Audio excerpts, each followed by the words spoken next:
Are you stuck on starting your home healthcare agency because you have no idea how much money it'll take? Watch this video to find out the financial formula I've created for starting your own agency. And for the best business advice on starting or scaling your home healthcare agency, subscribe to my channel and hit the bell to be notified when I post a new video every Monday. And if you really want to start or scale your home healthcare agency and have no idea where to begin, watch this video, and at the end you'll have a formula that can be your go-to formula for starting your agency. I've proven this formula by creating and scaling my own successful 8-figure agency, and now it's your turn.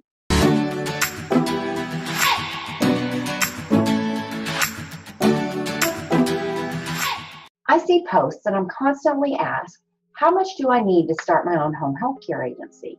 And my answer is, it all just depends.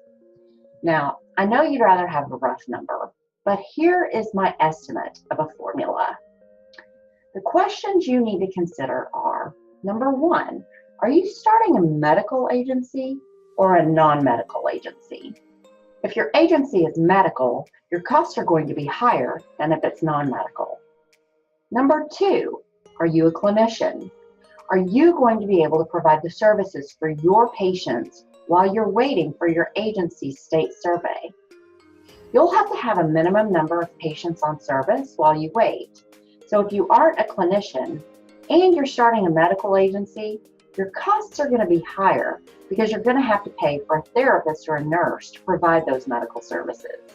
Comment below with what questions you have about startup costs for your agency. Number three, how long are state surveys taking in your area? If you call your state office and kill them with kindness, they'll possibly tell you how long it's taking to run state surveys. That way you can estimate your costs.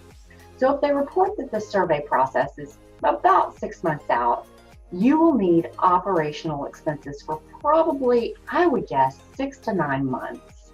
Number four, how many patients will you have on service at the time of your survey?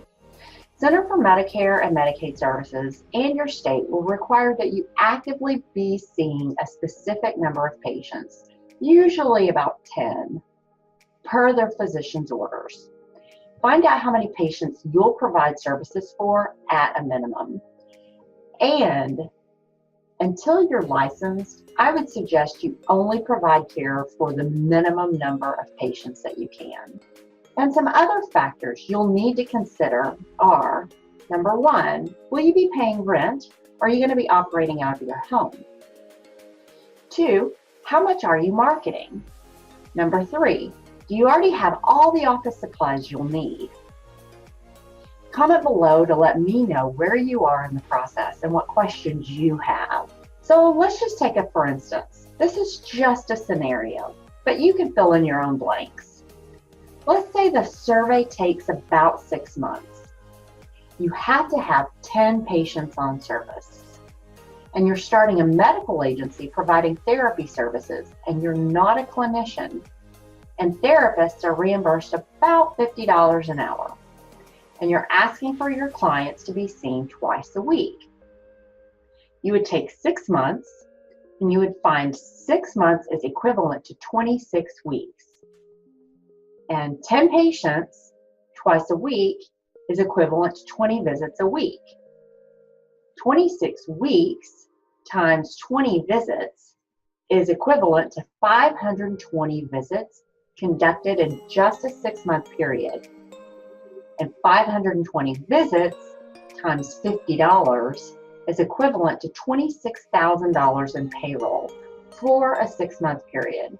So what you would really need a minimum of $26,000 just for this scenario. Now you know a rough formula for starting your business. And if you need help on starting your own agency, I've written a guide right here. It's a 2-page startup guide to help you along the steps of the process, and the link is below. If this video was helpful to you, please let me know by liking it below, subscribe, and share it with your colleagues, and comment below with helpful if this video helped you out. I'm Courtney, and I'll see you next week.